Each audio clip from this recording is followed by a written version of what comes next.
అవన్నీ గిట్టనటువంటి వాళ్ళు మాట్లాడుతాం కదమ్మా. అన్నదాత సుఖీభవ నెంబర్ 1గా చేస్తున్నారు. ఫంక్షన్ చక్కగా ఇంటికి వచ్చి డోర్ డెలివరీతో ఇచ్చేస్తున్నారు. 7 అయ్యేసరికి వచ్చేస్తున్నారు. అన్నీ సవ్యంగా సక్రమంగానే జరుగుతున్నాయి, ఇబ్బంది ఏం లేదు. అది తల్లి.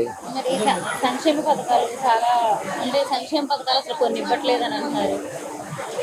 అమ్మా ఎందుకు ఇవ్వట్లేదమ్మా? ఏది ఆగుతుందో ఎక్కడ ఏది ఆగట్లా. ఒక్కోటి మన ఆంధ్ర బడ్జెట్ అసలు ఎంత అనేది తెలుసుకున్న తర్వాత మనం డిపార్ట్మెంట్ని ధిక్కరించాలి.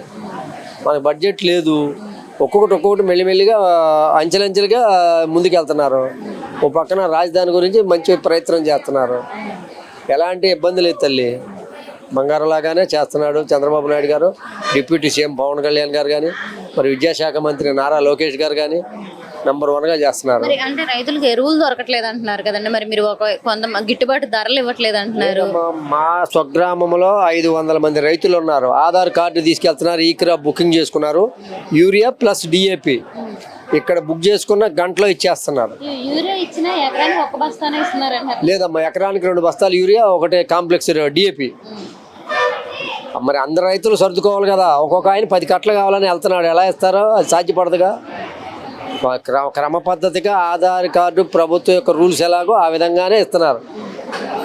అంతేగాని ఈ సంవత్సరానికి సరిపోను స్టాక్ పెట్టుకోవాలనుకుంటే బ్లాక్ కొనుక్కోవచ్చుగా. డిపార్ట్మెంట్ మీద ఎందుకు ఆధారపడాలి? నేనే ఒకవేళ బయట నుంచి కొనుక్కోవాలనుకుంటారు, దొరకని వాళ్ళు కొంతమంది, అంటే ఇప్పుడు ఈ క్రాఫ్ట్ చేయించుకోలేని వాళ్ళు, ఇబ్బందులు ఉంటాయి కదా, ఏమన్నా కొంచెం మిస్టేక్స్ ఉన్న వాళ్ళు కానీ, ఇలాంటి వాళ్ళు ఎవరైనా బయట కొనుక్కోవాలనుకుంటే వాళ్ళకి చాలా అంటే డబల్ రేట్ ఉందని అంటున్నారు. మరి దీని మీద ఉన్న గవర్నమెంట్ కొంచెం తీసుకొని అంటే వాళ్ళని కూడా రేట్లు తగ్గించేలాగా చేయొచ్చు కదా. అది సాధ్యపడే విషయం కాదమ్మా. గవర్నమెంట్ అక్కడికే చాలా వరకు లేకపోతే 2000 పైన అమ్మే కాంప్లెక్స్ 1300కి ఇస్తున్నారమ్మా. 700 లాస్ పోయి. మరి అందరినీ సర్దుకోవాలి కదా తల్లి. ఒక రైతాంగానే చూసుకుంటే ఎన్ని డిపార్ట్మెంట్లు ఉన్నాయి, ఎంతమంది ఉన్నారు. వెన్నెముక కాదంటలేదు. అయినా సరే అన్ని విధాలా తజ్మావాళ్ళు కూడా కలుపుకొని పోవాలి. వెన్నెముక మనం నుంచి మన ఇష్టం వచ్చినట్టు 100 కట్టలు నాకు కావాలి, ఒక బడ్జెట్ నాకు ఇవ్వాలి.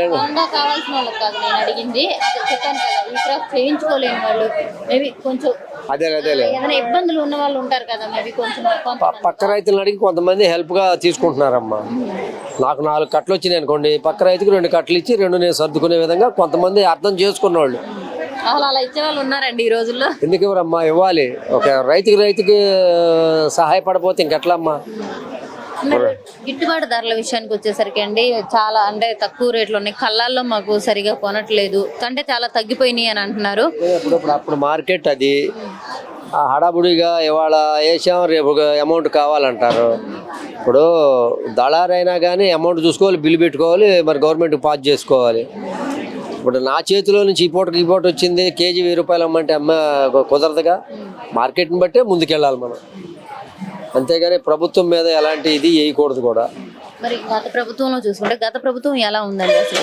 గత ప్రభుత్వం మహానుభావుడు ఆయన రాజశేఖర రెడ్డి గారు ఉన్నప్పుడు బంగారులాగా జరిగిందమ్మా. జగన్మోహన్ రెడ్డి గారు మాత్రం అడ్మినిస్ట్రేట్లో చాలా వీక్. ఆయన ప్రభుత్వం యొక్క విధి విధానాలకి అడ్మినిస్ట్రేట్కి వారు కొంచెం వీక్. అది అంతే, అంతకుమించి మనం ఎక్కువ మాట్లాడకూడదు తల్లి. ఇప్పుడు ఆయన రేషన్ ఉంది, వ్యాన్లు పెట్టి ఇచ్చేసాడు. పోతే ఈ ఫంక్షన్స్ ఉన్నాయి, ఈ వాలంటీర్ ఇచ్చి వ్యవస్థను పంపించాడు. ఇవాళ వాలంటరీ వ్యవస్థ లేకుండా ఫంక్షన్ జరగట్లేదా? సభ్యులకి వెళ్తున్నాయిగా, కస్టమర్లకు వెళ్తున్నాయిగా. ప్రభుత్వ ఉద్యోగుల ద్వారా ఇమీడియట్గా తెల్లరిపాటికి ఇచ్చేస్తున్నారు కదా. ఇప్పుడు ఏదైనా ఒకటే, ఏదో మేము అది చేసాం మీరు ఇది చేశారు అనేది ఒకరికొకరికి వ్యత్యాసంగా మాట్లాడుకోవటమే కానీ ఎవరి వల్ల ఎలాంటి ఇబ్బందులే లేవమ్మా. కొంచెం ఆయన ఏజ్ పర్సన్ తక్కువ వల్ల అడ్మినిస్ట్రేటివ్ మైండ్ తక్కువ వారికి. మనం ఎక్కువగా మనం మాట్లాడకూడదు తల్లి. చంద్రబాబు నాయుడు గారు ఆయన మహానుభావుడు. ఆయన యొక్క దేశాల్లో పేరు ప్రతిష్టలు పొందిన ఆయన పార్టీ అని కాదు. ఇప్పుడు ఆయన 40 సంవత్సరాల విజన్ నేనన్నాడు. దానికి తగ్గట్టే వాళ్ళ అమరావతిని తీర్చిదిద్దుతున్నాడో లేదో 2029 నాటికి బెల్లు కొట్టినట్టుగా చూపిస్తాడంతే. పోలవరం కానీ అమరావతి కానీ, మన ఎయిర్పోర్ట్ కట్టారు భోగాపురం, నెంబర్ 1 సక్సెస్ అయ్యారు. చంద్రబాబు నాయుడు గారు కదండి, అది పవన్ కళ్యాణ్ గారు ఆయన వారు ఉన్నారు. మా 2014లో ల్యాండ్ ఎక్విజిషన్ చేసిన వారు చంద్రబాబు నాయుడు గారు ముందు ఆలోచనతో. ఇది భూమి తర్వాత వారు శంకుస్థాపన అనేది చేశారు. చేసిన తర్వాత ఆయన టైము జనం ఎందుకో పక్కన పెట్టేశారు. ఈ టైంలో ఓపెనింగ్ అవ్వాలని ఉంది.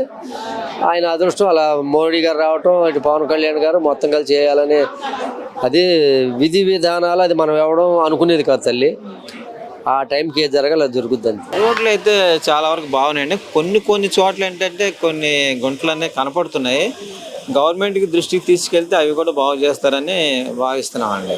మరి అంతేకాకుండా అసలు డెవలప్మెంట్ విషయానికి వచ్చేసరికి మరి మీరు అన్ని ఊర్లు తిరుగుతా అంటే అన్ని కాదు మీ పరిధిలో మీరు చూసినంత వరకు లోకలే అంటే చెప్తూనే ఉంటారు కదా మామూలుగా మీ వాళ్ళు కూడా వెళ్ళినప్పుడు అక్కడ అలా ఉంది ఇక్కడ ఇలా జరుగుతుందని. డెవలప్మెంట్ విషయానికి వస్తే ఎలా ఉంది సార్? అసలు డెవలప్మెంట్ జరుగుతుంది అంటారా? డెవలప్మెంట్ అంటే జరుగుతుందని అందరూ ఎక్స్పెక్టేషన్ చేస్తున్నారండి. ఏదైనా సరే మన కళ్ళతో చూసి మాట్లాడితేనే అది నిజ నిర్ధారణనే తెలుస్తుంది. చూడకుండా ఎవరో చెప్పిన దాన్ని బేస్ చేసుకుని ఇప్పుడు వాళ్ళు చెప్తారు ఎవరైనా డెవలప్మెంట్ జరిగిపోతుంది అంటారు. అక్కడికి వెళ్ళిన తర్వాత ఏం జరుగుతుంది ఏం జరగట్లేదని తెలియదు.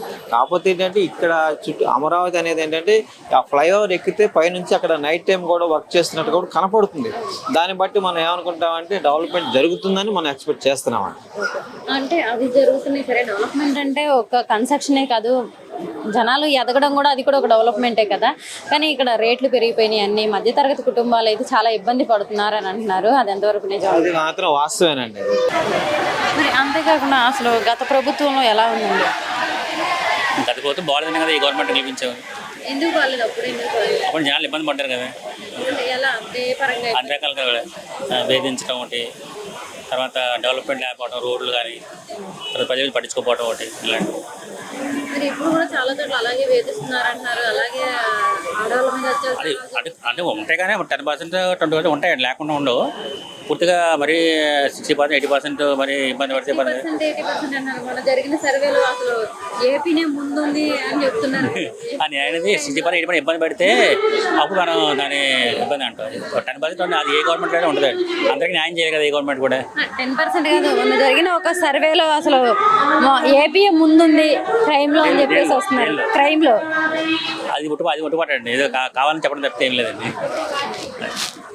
ఓకే అండి. మరి అంతేకాదు అసలు డెవలప్మెంట్ అంటే మీకు డెవలప్మెంట్ అమరావతిలో కనిపిస్తుంది? కనిపిస్తుంది కదా మరి, చూసారా మీరు వెళ్ళి? చూస్తున్నాం అది. నేను నిన్న వెళ్ళొచ్చు.